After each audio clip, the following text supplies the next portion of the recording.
নমস্কার, দেখছেন নিউজ 18 বাংলা। আমি অতনু রয়েছে আপনার সঙ্গে। আনলক 3 আজ থেকে শুরু হচ্ছে, অর্থাৎ আরেকটু বেশি ছাড় দেওয়া হচ্ছে যাতে জনজীবন আরেকটু বেশি স্বাভাবিক হতে পারে।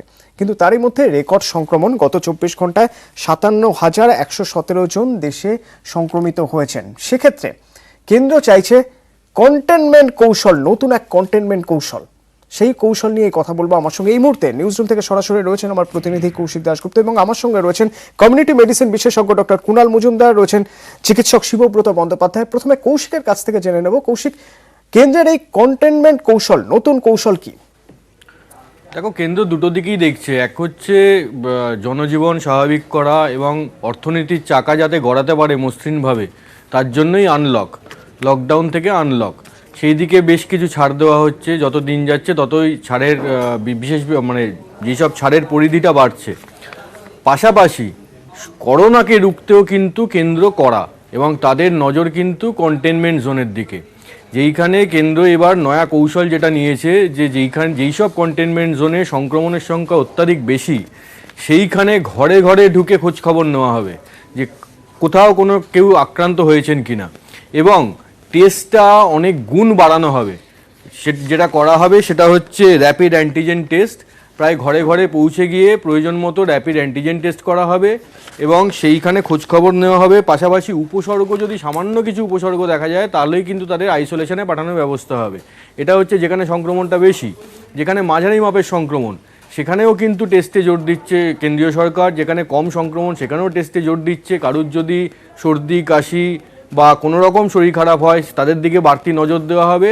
অর্থাৎ অত্যন্ত কড়াভাবে, কড়া হাতে এই কন্টেনমেন্ট জোনে যাতে সংক্রমণ রোখা যায় সেই কৌশল নিয়ে এগোতে চাইছে কেন্দ্র।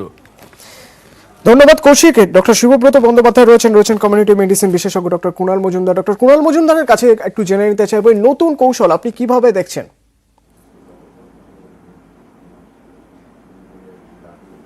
দেখুন, এই নতুন কৌশলটায় আমরা এর আগেও একটা আঁচ পেয়েছিলাম যে আমরা এই কন্টেনমেন্ট জোনটাকে 3 ভাগে আমরা ভাগ করছি। যে যেখানে সংক্রমণ খুব বেশি সেটা হচ্ছে হাই ডেন্সিটি এরিয়া বলতে পারেন, মডারেট এবং লো। অর্থাৎ ডিজিজ লোড অনুযায়ী 3টে ভাগে, হাই, মিডল বা মডারেট বাট লো, 3টে ভাগে আমরা ভাগ করেছি। যেখানে সংক্রমণ বেশি সেই সব জায়গায় আমাদের মূল উদ্দেশ্য সেটা হচ্ছে যে যাতে রোগটা ছড়িয়ে না পড়ে, তার অ্যাডজেসেন্ট যে সমস্ত ডিস্ট্রিক্ট যেখানে খুব বেশি সংক্রমণ হয়েছে সেই সব জায়গা থেকে যে সমস্ত জায়গায় সংক্রমণ কম, যাতে সেসব জায়গায় যাতে রোগটা ছড়িয়ে না পড়ে, তার জন্য কিন্তু আমাদের যে ব্যাপারগুলো করতে হবে সেগুলো মূলত কিন্তু সেই 3টে, যেটা আমরা একটা সময় WHO বা বিশ্ব স্বাস্থ্য সংস্থা বলেছিল আমাদের। একটা হচ্ছে টেস্টিং, ট্রেসিং আর ট্রিটমেন্ট। কাজে আর্লি আইডেন্টিফিকেশন অফ কেস, মানে যারা সংক্রমিত তাদের যত তাড়াতাড়ি সম্ভব চিহ্নিত করে তাদের সুব্যবস্থা করা, তাদের আইসোলেট করা, তাদের মধ্যে যাদের মধ্যে উপসর্গ আছে তাদের ট্রিটমেন্ট দেওয়া। কাজে কেস এবং সাসপেক্ট দুদলকে কিন্তু আর্লি আইডেন্টিফাই করা এবং তাদের উপযুক্ত যে চিকিৎসা সেটা দেওয়া। যার জন্য আমরা যদি আর্লি আইডেন্টিফাই করতে পারি কিন্তু ট্রান্সমিশনটা আমরা অনেকটা আটকাতে পারবো।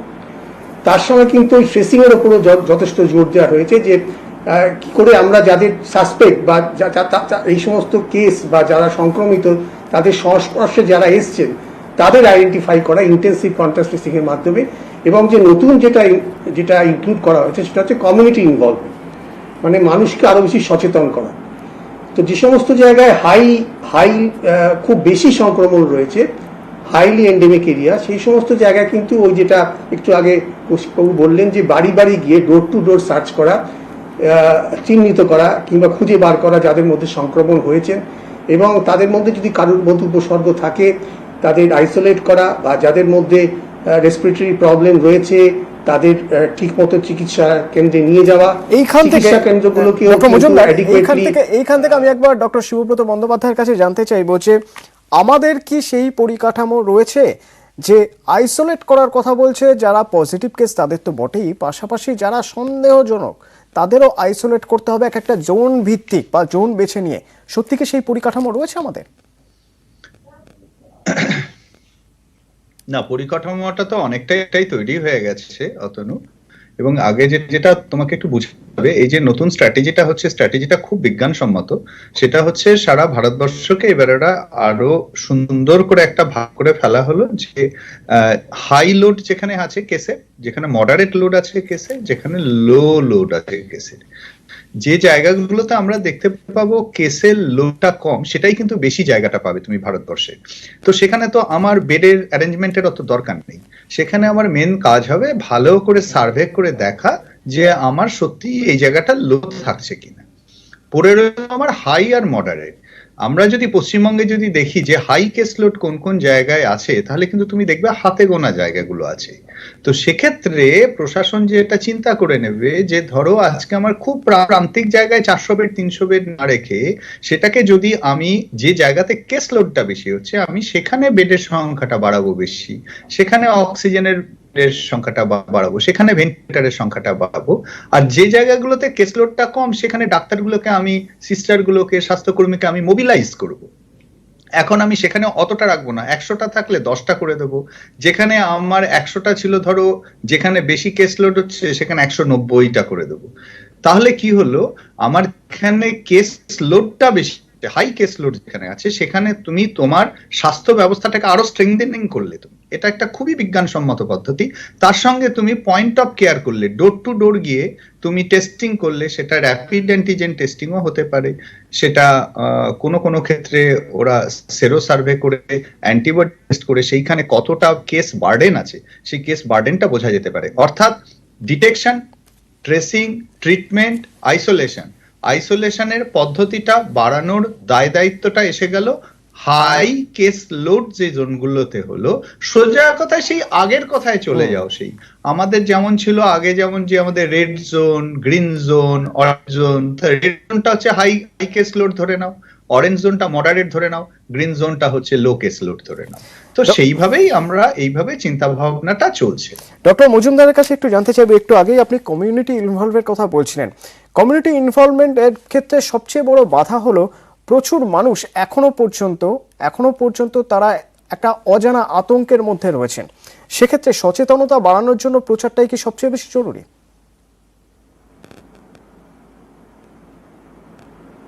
আমার মনে হয় এটা একটা বড় জায়গায়, কারণ যতক্ষণ না ভ্যাকসিন আবিষ্কার হচ্ছে বা ভ্যাকসিন বাজারে আসছে, শুধু বাজারে এলেই হয় না, তাদের এত একটা বহু সংখ্যক মানুষের মধ্যে সেটা পৌঁছে দেওয়া একটা বিরাট ব্যাপার। কাজে এটা সময় সাপেক্ষ ব্যাপার, এবং অনন্তকাল ধরে আমরা তো লকডাউন চালিয়ে দিতে পারি না। কাজে যেটা দরকার কি মানুষকে সচেতন হতে হবে।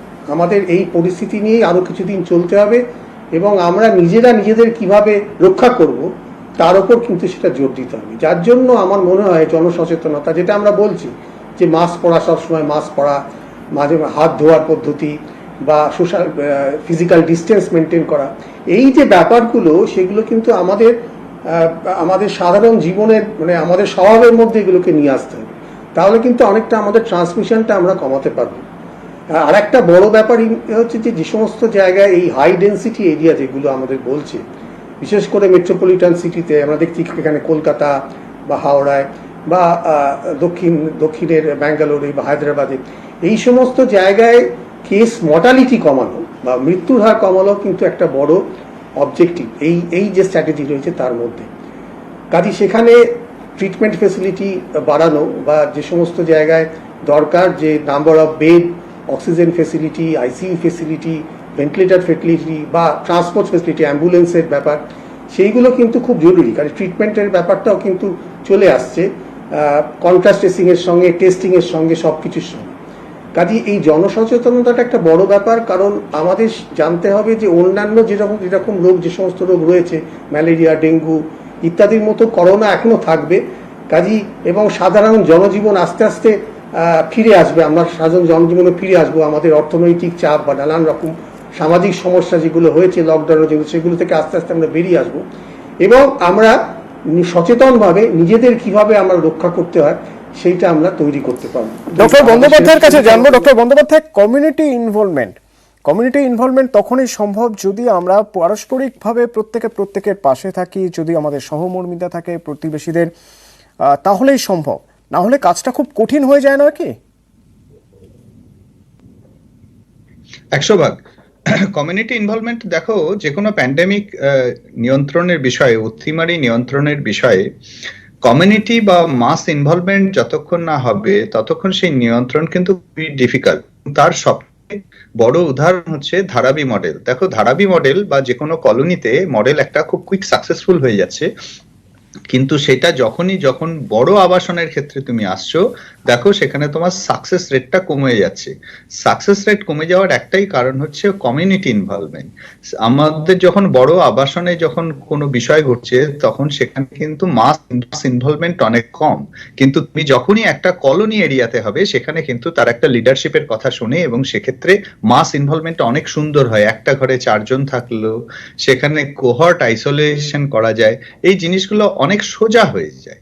সুতরাং মাস ইনভলভমেন্ট অর্থাৎ তুমি আমি একসঙ্গে মানসিকভাবে, হাতে হাত ধরতে বলছি না, শারীরিক দূরত্ব মেনটেন করো, কিন্তু আমরা যদি মানসিকভাবে একজন আরেকজনের পাশে না দাঁড়াই তাহলে কিন্তু খুব মুশকিল হয়ে যাবে। আজকে কোনো বাড়িতে যদি কোভিড পজিটিভ হয়, আমি তার সঙ্গে কথা বলবো না, তার সঙ্গে সমস্ত দূরত্ব মেনটেন করবো, এটা করলে ভুল হয়ে যায়। সেক্ষেত্রে প্রশাসন যতই চেষ্টা করুক না কেন, সেই সব প্রচেষ্টা ব্যর্থ হবে যদি মানুষ মানুষের পাশে এসে অন্তত না দাঁড়ায়। প্লিজ আমাদের সঙ্গে থাকুন ডক্টর বন্দ্যোপাধ্যায়, ডক্টর কুণাল মজুমদারও আমাদের সঙ্গে রয়েছেন। একটা বিরতির পর চলবে আলোচনা। কলকাতায় কোভিড আক্রান্ত হয়ে 24 ঘন্টায় 21 জনের মৃত্যু। সুতরাং আনলক 3 শুরুর দিনই কলকাতার কন্টেনমেন্ট জোনও বাড়ানো হলো। রাজ্যের কন্টেনমেন্ট কৌশলে 31 থেকে বেড়ে কলকাতার কন্টেনমেন্ট জোন দাঁড়ালো 37-এ।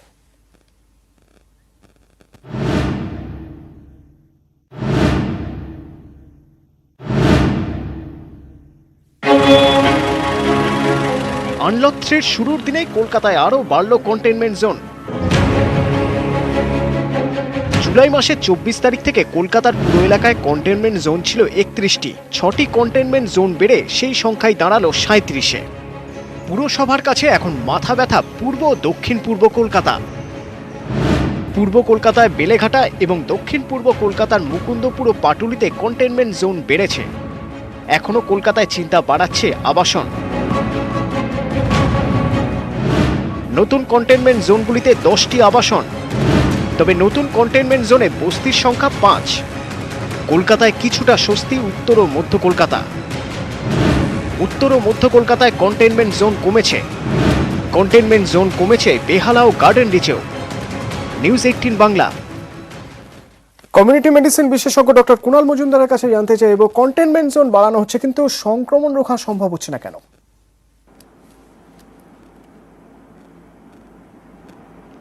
আমার মনে হয় এটার একটা বড় কারণ যেটা আমি বললাম, যে আমাদের যে স্বাস্থ্য বিধিগুলো মেনে চলা দরকার, আমরা বোধহয় সেটা ঠিক মতন সব জায়গায় মেনে চলছি না।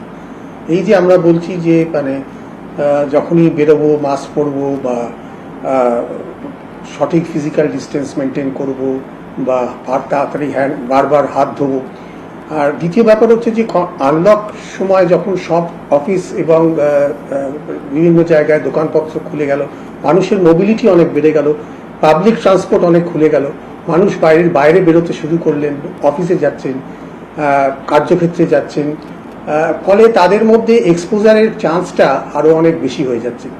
বিশেষ করে যে সমস্ত বহুতল বাড়িতে বা স্লাম এরিয়ায় বা বস্তি অঞ্চলে, যেখানে একই জায়গায় অনেক মানুষ একসঙ্গে বাস করেন, সেখানে কিন্তু প্রচুর মানুষ প্রতিদিন বাইরে যাচ্ছেন কাজে কর্মে এবং ফিরে আসছেন, বাইরের লোকও সেখানে আসছে। ফলে মানুষের মোবিলিটি যেরকম বাড়ছে, chances of infection, risk of infection সেখানে কিন্তু আগের তুলনায় অনেক বেড়ে যাচ্ছে। ডক্টর বন্দ্যোপাধ্যায়ের কাছে একবার জানতে চাইবো যে কোথাও কি যথেষ্ট কড়াকড়ি নেই এরকম মনে হচ্ছে, নাকি মানুষের বেপরোয়া মনোভাব যার জন্য বাড়ছে সংক্রমণ? না, দেখো, এই যে এটা সংক্রমণটা বাড়ার কারণ যে সম্পূর্ণ আমরা যে মানছি না সেটা নয়। অনেকগুলো কারণের মধ্যে একটা জনস্বাস্থ্য সচেতনতা যে মাত্রায় থাকা উচিত হয়তো তার চেয়ে একটু কম, কিন্তু সেটা ধীরে ধীরে অনেকটাই বাড়ছে। এবং সেইটা বাড়ার কারণ হিসাবে তো এই বিখ্যাত কুপলার-রোজ মডেল আছে, যে মডেলে আমরা যখন অতিমারির মধ্যে ঢুকি তখন আমরা কয়েকটা ধাপের মধ্যে দিয়ে যাই, সেটা আমরা সবাই জানি। প্রথমে আমরা সেটা মানতে চাই না কেউ, দ্বিতীয়ত আমরা সেটা খুব রেগে যাই, তৃতীয়ত আমরা সেটা একটা বার্গেন করি, চতুর্থত আমরা একটা ডিপ্রেশনে ঢুকি, পঞ্চম পদ্ধতি হলো আমরা সেই জিনিসটাকে অ্যাকসেপ্ট করি, অর্থাৎ আমাদের দেশে যখন একটা অতিমারি আসবে আমি এই 5টা ধাপের মধ্যে দিয়ে যাব। তো যত তাড়াতাড়ি আমি জিনিসটাকে মেনে নেব তত তাড়াতাড়ি আমার সময় নষ্ট কম হবে। আমি যত তাড়াতাড়ি মেনে নেব যে আমি অতনুর সঙ্গে যখন কথা বলতে যাব আমাকে একটা মাস্ক পরে যেতে হবে, আমি মাস্কটা না পরে গেলে ও ইনফেক্টেড হবে, আমাকে হাতটা ধুয়ে ঘরে ঢুকতে হবে, আমাকে ওর সঙ্গে একটু দূরত্বে দাঁড়িয়ে কথা বলতে হবে, এই কথাগুলো আমরা যত মানবো তত আমাদের জন্য একটা ভালো। কিন্তু এছাড়াও আরো কতগুলো কারণ আছে, যেমন ধরো তুমি লাস্ট 24 ঘন্টা যদি দেখো প্রায় আমরা 6,25,000 কিন্তু টেস্ট করেছি। সুতরাং তুমি যদি এই পরিমাণ টেস্ট করো তাহলে তো নতুন নতুন কেস ডিটেক্টেড হবে, খুব স্বাভাবিক। তৃতীয়ত হচ্ছে দেখো এই যে করোনার বংশবৃদ্ধিটা কিন্তু গাণিতিক মডেলে হয়, অর্থাৎ 1, 3, 9, 27, 81 এই পদ্ধতিতে। সুতরাং তুমি যখন 27-এ থাকবে তখন তো তুমি বাড়বে 81-তে, আর যখন তুমি 81-তে থাকবে তখন তুমি তার 3 গুণে বাড়বে, তাই না? সুতরাং তুমি এখন গুণিতকে বাড়ছো, তাই জন্য তোমার সংখ্যাটা অনেক বেশি হচ্ছে। সুতরাং জনস্বাস্থ্য সচেতনতা যেমন একটা বিষয়, তুমি গুণিতকে বাড়ছো অর্থাৎ এক্সপোনেনশিয়াল গ্রোথ হচ্ছে, সেটা একটা বিষয়। আরো তেমনি একটা বিষয় হচ্ছে আমরা প্রচুর টেস্টিংও করছি, সুতরাং আমাদের কেসের সংখ্যাও বাড়বে। অনেক ধন্যবাদ ডক্টর শিবব্রত বন্দ্যোপাধ্যায় এবং কমিউনিটি মেডিসিন বিশেষজ্ঞ ডক্টর কুণাল মজুমদার আমাদের সঙ্গে ছিলেন।